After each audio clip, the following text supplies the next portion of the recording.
Okay, in this section we're going to be creating a road, just a basic road using a spline mesh along a spline, and we're going to deform the landscape and do a few other things.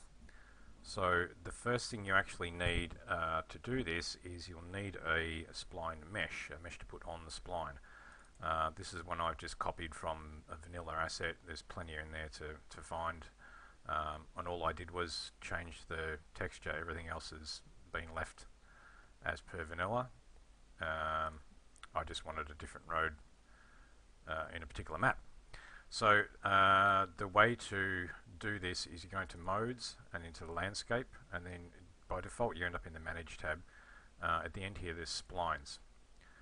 So what we're going to do is we're going to place a spline, just a single spline point.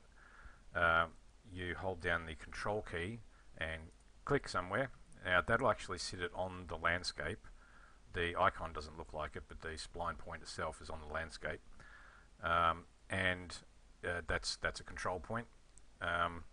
To extend that, you need to hold down Alt while you left click. But first we got to. This is selected, but unfortunately all these spline points default to the scale mode every time you click on them. So you need to make sure you click on the move mode, otherwise it'll drive you batty. Now, I'll do this first. So when we use Alt, if you hold down Alt and drag out a section, you'll see there's a bit of green stuff under there. That's the road base that hasn't got any static mesh applied to it yet. So you have to do this first. So because we can't see it, I'm going to lift it up off the ground. It's a good idea to probably do all of your roads up off the ground anyway, because you can see where they're going. Then it's a lot easier for editing and laying out. Now, so we've got our two control points, and this is our segment. And our segment is where we're going to put in our spline mesh. Over here you can see we need to add a spline mesh, so we can click on that, do that, drag and drop our mesh into there, and then we have our road. There we go. You can see these spline meshes are got a slight curve to them, like a real road would. Now, in here we also have something called layer name. Now, this layer name refers to the name of the layers in your paint section. So grass, forest, sand, rock. That's what it's referring to in there. So when you type in, and I'm going to type in rock, because I know that layer doesn't have any grass types or anything put on it, it's blank. That will paint underneath your mesh. It'll paint like a base coat under the road, and that'll effectively clear out any grass or anything else that you happen to place your road upon. Down here, because this is a sandy area, it's actually grass, but because it's a sandy, sort of beachy kind of zone, I would probably, for any roads that I ran along here, I would probably use sand as this layer name, so that I can get rid of grass on the coastal roads. Anywho, from here, what we can do is, it's really easy. Firstly, we'll grab both of these, because you need to set this up with 2 points and a section so that you can see your road and set up these widths.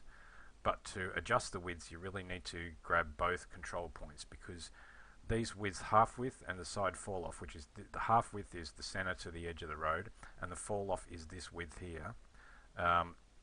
They are per point, so you can taper a road or expand a road depending on how you set those numbers for these two. I want a parallel road, and I'm going to make my half width 5 meters, so I'll have a 10-meter wide road, I believe, or it might be 5. Oh, it says half width.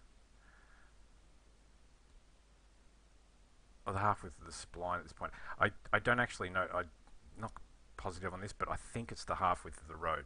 Let's just assume that. And I'm going to change my fall off to 5 meters as well, so that we've got a more reasonable sort of width road. Now, I'm just going to run up, and I'm going to just make a road around here. So what we do is we get the one control point. Remember, we've got to go and grab the select the translate one. Holding down Alt while you move these, make sure you're moving it horizontally, not vertically. If you grab this and lift it up, I'll show you in a minute actually. So hold down Alt, just drag it out, it'll automatically curve and stuff, and then go. Now, don't hold down Alt when you lift this up so you can see it. Let go, otherwise it'll make a new section vertically and it'll get messy and annoying. So I'm going to hold down Alt again and I'm going to drag it out, and I'm going to go along here and I'm going to go that way. So we've now got a basic layout for it. It's kind of all over the place. That's fine.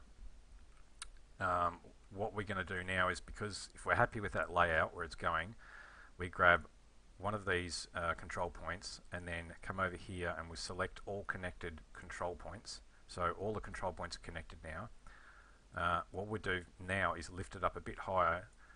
Basically make sure all of these are not on the ground, well off the ground. Then we're going to sit it on the terrain by pressing the End key. Now the control points are all touching the terrain, regardless of where the segments are running. That's fine, that's what we want. Unless you want to specifically change the height of a specific or a particular control point, just do it like this. It actually works quite well. We need to now grab a section or a segment, and then we need to come over and select all connected segments. And now what we're going to do is we're going to deform the terrain to suit the segments, or to suit the roadway. So over here we've got our deform tool. We're going to do it to only selected. Don't do it to all splines. I virtually never use this. Do it only selected. If you do it all splines, it'll do every spline on the map that you've got laid down, regardless if you've got it selected or not. So only selected. That will now, as you can see, deform the landscape quite nicely to suit the road. So we've now got a nice road that's cutting through everything. Now, I'm not going to show you this as well. Is we're going to grab these control points again. We're going to grab all of the control points and lift them up, and you'll see underneath where it's painted the rock texture from that layer. It's painted it underneath everywhere, except for there. I don't know why it hasn't done it there. Oh, I know. No, I don't know. Does make sense. What we're going to do is, you might get this happen sometimes. Okay, I'm going to, since I've got Lisa selected, I'm going to hit End again, and I'm going to grab these two segments and I'm going to redo that. Yep, that's not happening. Okay, okay, so what we can do now is we can go into Show, Advanced, and turn off our grass. Okay, I can see there's nothing there that suggests that the grass should be there, so let's go in and turn the grass back on. I'm going to guess that this is what the problem is. If you hit console, there's a command called grass flush cache. If you have grasses that are not populating or populating the wrong place, try this command, hit return, and that appears to have fixed the problem. So it's just leftovers. You can also get a case where sometimes when you deform landscape like this over here, you may end up with grass floating in midair. It's grass that's been left behind after the landscape was deformed. It doesn't always happen, but it can happen. And the way to do that is to go into the console again. This is a very handy command because it's, and you can't find it either. So it's remove XY offsets, and it doesn't do anything visually. So all it's doing is it's removing the X and Y offsets for, I think, every static object, I'm not sure, and so that they can then be placed on the terrain again. But don't quote me on that. Then again, we go into the console and do the flush cache. Actually, you could do it this way easy, can't you? Flush cache. And once you do the flush cache and get it to force it to redraw or recalculate the grass, then you'll remove those floaty bits. So that's the basic road. The end pieces like this, I generally, you can do whatever you want with them really, but I generally bury them like that so that you've only got a little bit of road showing off the last one. So it hides the road, it makes it look like it's disappearing, especially if you've got some grass and stuff that could make it look a bit naff. The other thing to look at is, okay, so if this is for a road, you can see here this is quite sharp, this cutting here, it's quite steep. It's okay for this. I would probably flatten it down, to be honest, a bit. But if you're doing a path, like a walking track or something like that, it's going to be very narrow. It might only be 1 meter wide, and it might only have a 1 or 2 meter side fall off. And you're going over a steep, like you're walking along a steep track, steep terrain across it like that. You could end up with jaggies and stuff because the polygons in the landscape are not letting you get a nice smooth look. Do it and then just play with the sculpt tool to smooth stuff out as much as possible. Walking tracks, generally you can make them really easy by using any old spline, it doesn't matter what, just to get the deformation in the landscape, and then deleting everything after you've done it. Don't want to join. And then you'll end up with a deformed pathway or road, it's up to you, that you can then work on. And again, this here, I would probably come in here and smooth this down a bit so that it's not so abrupt.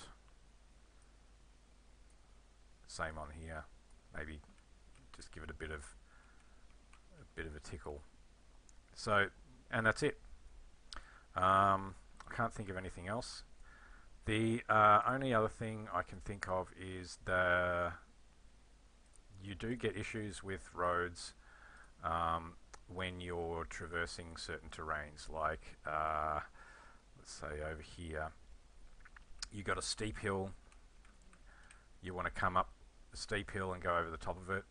You can deform stuff fine, the terrain will deform to the splines mostly, but you can get on humps and dips. You can get issues like on humps, you can get the terrain poking through sometimes on the spline, and the spline not sitting down at the edges on the terrain, the actual mesh.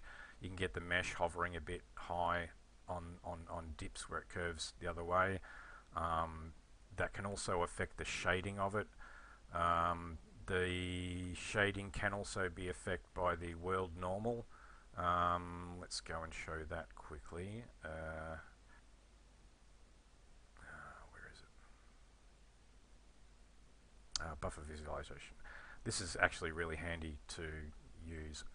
You can use it for looking at specular and base colors and stuff like that, but what we want to look at now is the world normal in this context. So the world normal is the angle at which the engine looks at stuff for shading, for shadows, all that sort of stuff. You can see here how my road surface and road mesh do not match the road normal right next to it, particularly here. That will end up in rendering errors or the stuff not blending properly and not being lit correctly. It's a real pain, and there's a way to fix that, and there's also a way to fix up the issue with these splines, the meshes not sitting down on the terrain properly and or floating on the terrain or being poked through. It can be real tricky to get these edges to sit down properly and not float. And for intersections. Now, this will apply to, as far as I know, I've only tried it with dirt roads. Unsealed roads is what I've worked on. I haven't used it for sealed roads at this point. So that'll be the next video, is setting up the RVT and showing you how that works.